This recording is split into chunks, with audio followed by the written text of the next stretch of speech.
the oscillating circuit. This circuit is also known as LC circuit or the tank circuit. LC circuit, as you can see that there is a capacitor and an inductor attached over here in series. First of all, we consider that uh, the capacitor and inductor are connected in series with a open circuit. The situation over here is that the capacitor is fully charged by some DC source. We provided that some DC source which charge that capacitor. So a charged capacitor having negatively charged plate A and positively charged plate B. Now, as you know that capacitor and inductor both are energy storing devices. The capacitor stores energy in electric field while the inductors store energy in magnetic field. Both of them are storing. So an oscillating circuit or an LC circuit or a tank circuit has two storing devices, a capacitor and an inductor. Now let's see about the working of this oscillating circuit. First of all, we have considered that the circuit is open, the switch is open, capacitor is fully charged, and the inductor is also attached over. This is the first condition, initial condition. After that, we close that switch. When we close that switch, we allow electron to move from A plate through the inductor towards the B plate. So the direction of movement of electrons will be this. We consider an electron. Direction of movement will be like this. So the electron will move. How the electron will move? As we have closed the switch, this capacitor will discharge. The energy stored in it will be gradually reduced.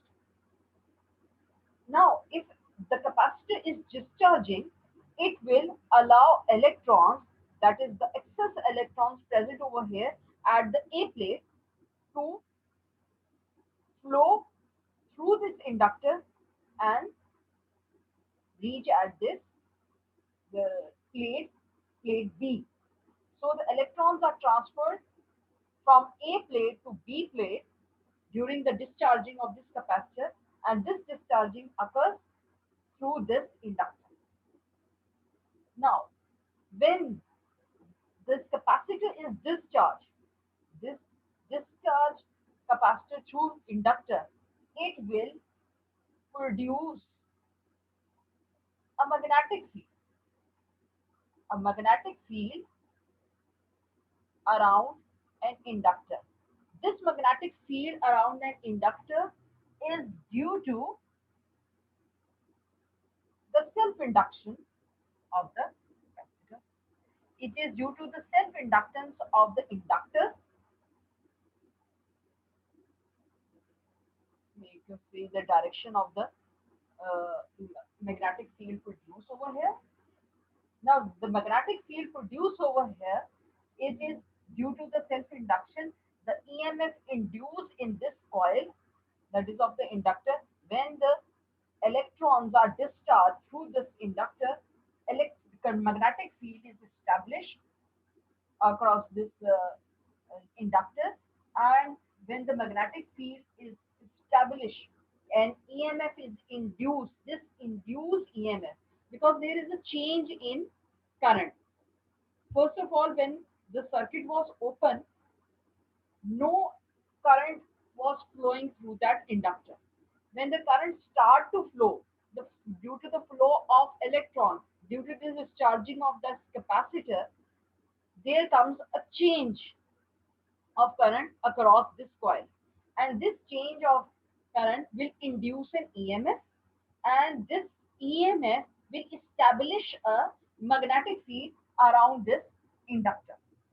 Now, due to the induced EMF will, what it will be doing, this induced EMF will oppose this flow of charge.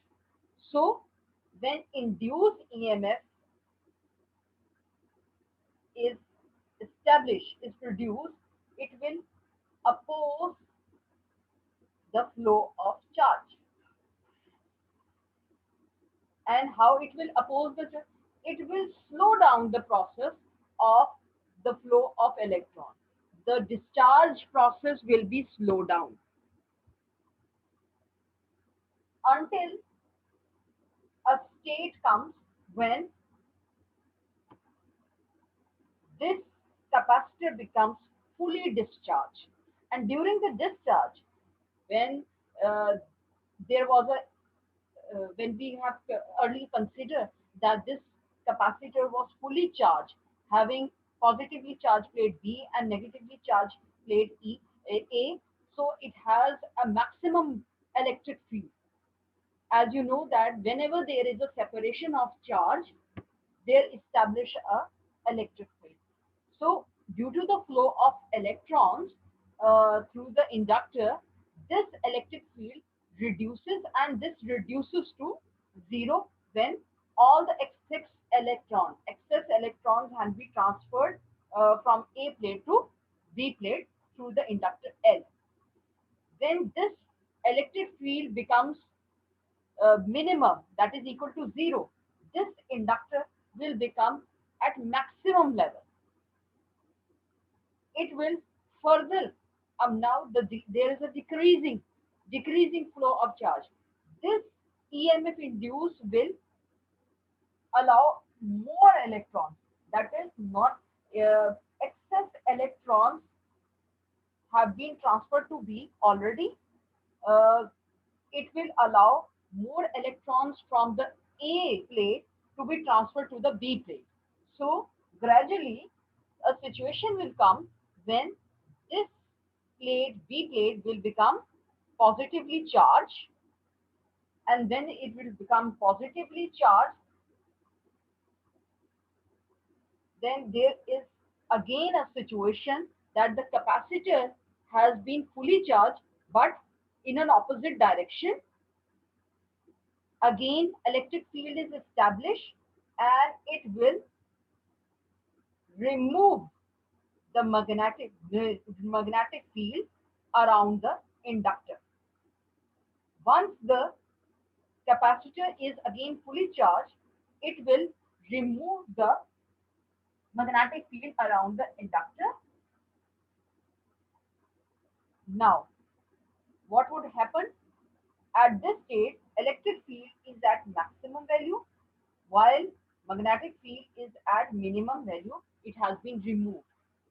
Then again the capacitor has been fully charged but in an opposite direction. Now the electrons, now the capacitor will discharge but in opposite direction. The electrons, excess electrons, will be allowed to flow through this inductor L towards the towards the plate A. So the direction of movement of electrons will be like this. Now the electrons will move from plate B to A during this discharge, and when they are allowed to move, when their a capacitor is discharging, this inductor will again have an induced EMF due to the self-induction, but the direction of magnetic field established will be in this opposite direction. And you can see that the magnetic field produced is in opposite direction with the flow of electrons. So it will oppose the flow of electron, and so discharge rate will be slowed down. And again, uh, when the electrons are moving from plate B to A, this uh, the whole magnetic field is increasing while the electric field is decreasing. Then comes a stage when the charge on B plate and the charge on A plate becomes in an equilibrium position. When it becomes an equilibrium, meaning the same charge on B and A, then the electric field becomes minimum and magnetic field becomes maximum. And at that time, it becomes a stage when the energy is stored in an inductor. The energy which was lost by a capacitor, uh, it was being gained by the inductor. And after that, uh, due to the maximum magnetic field and maximum uh, EMF induced over here, it will allow further more electrons to be transferred to the A plate. And again, the initial situation will become that A plate will gain an excess electron and it will become uh, negatively charged plate, while B plate having a deficiency of electron will become positively charged plate. So again, the capacitor will be charged. Here you can see that in the whole process, the energy is being stored earlier in at the initial state. What we have seen that the energy was stored in a capacitor. When the capacitor loses its energy during this discharge of the capacitor, it was gained by the inductor. So this oscillating circuit in which the electrical energy of capacitor is converted into magnetic energy of the coil and vice versa. Here it continues this process. This is the oscillating circuit in which electrical energy of the capacitor is converted into magnetic energy of the inductor. Then magnetic energy of the inductor is converted into electrical energy, and this process continues uh, vice versa. And we can see that the oscillations of the capacitor's discharge are damped because energy is dissipated gradually, so the amplitude becomes zero after some time. So these oscillations, you can see that each time the capacitor charge and discharge, it will not charge and discharge to the same levels, to same energy, because there is some dissipation of power. And when there is a dissipation of power which is due to the heat produced in the resistance of the coil wires, and some energy losses due to the electromagnetic waves, these energy losses these energy losses are responsible for the damped oscillations.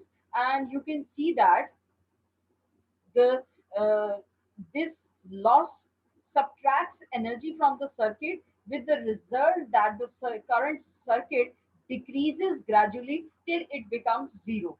So the waveform of this oscillating discharge is similar to uh,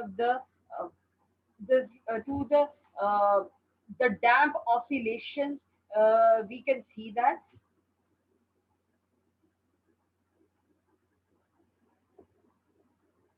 So this is known to be the oscillating circuit, which continues to exchange the energy.